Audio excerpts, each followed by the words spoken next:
So the Democratic Alliance Student Organization is calling for Higher Education Minister Nzimande to resign with immediate effect.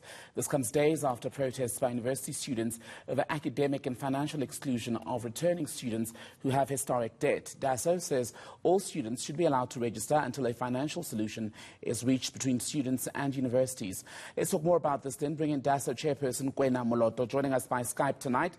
Kwena, very good evening to you. Grateful for your time. So we'll get to the call for the minister's resignation in a moment, but I'm wondering what your thoughts are on the ultimate solution to the issue of historic debt and overall financial crisis in higher education.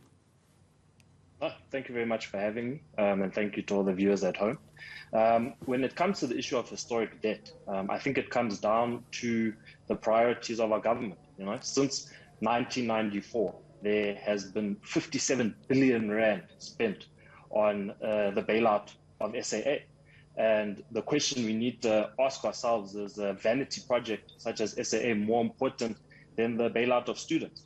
Students aren't asking for funds for iPads or iPhones. Students are asking for funds to be equipped with the tools to better their own lives, to better the lives of their families, to better the lives of their communities, and to contribute to our economy. And so as the Democratic Alliance Student Organization, we feel very strongly that historical debt should be written off. Well, I was speaking to Ahmed Bauer from University of South Africa this time last week, and he was saying overall universities in the country are owed about 10 billion rand. Realistically, when you look at where the fiscus is sitting, do you think that there's 10 billion rand available at the moment in South Africa to write off historic debt? I mean, look, it's not a simple situation, but as I said, currently we're discussing a bailout for SAA in the billions. And so there are funds available, but the question really comes down to the priorities of government. And it is the belief of the Democratic Alliance Student Organization that the priorities should be higher education, because how else are we meant to tackle the inequalities of our past? And UCT has now this weekend announced that it will also allow students with historic debt from 2020 to proceed with registration and their studies for the year, right? That is not a complete writing off of the historic debt. It raises the question then of how much power to deal with this situation, to address the crisis, actually lies with individual institutions, because not all have the same amount of money. Yeah. No, look, I think the decision made by UCT is a good first step.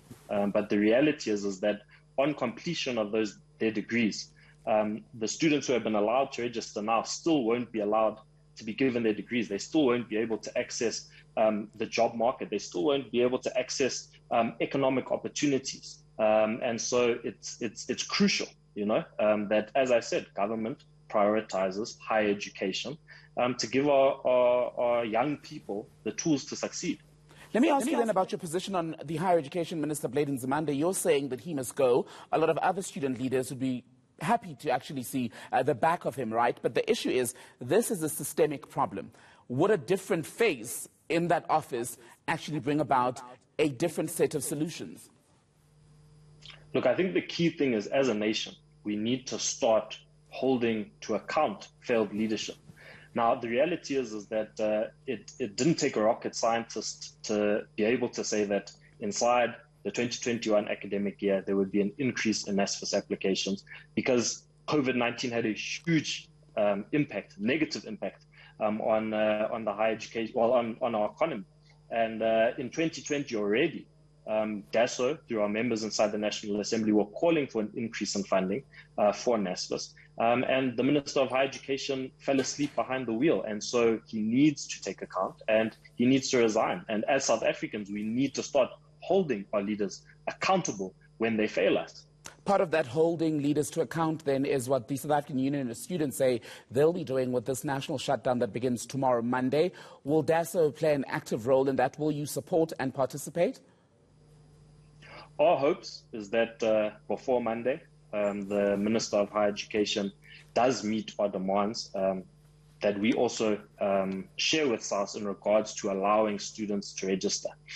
If that demand is not met, however, it would be extremely unfair to not to allow for some students to continue with their studies and not allow for others. It shouldn't be the fault of students or that the brunt is bared by students to need to play catch up over the course of the academic year because of a failing of Gwena, you're speaking around my question. Will you participate in the shutdown?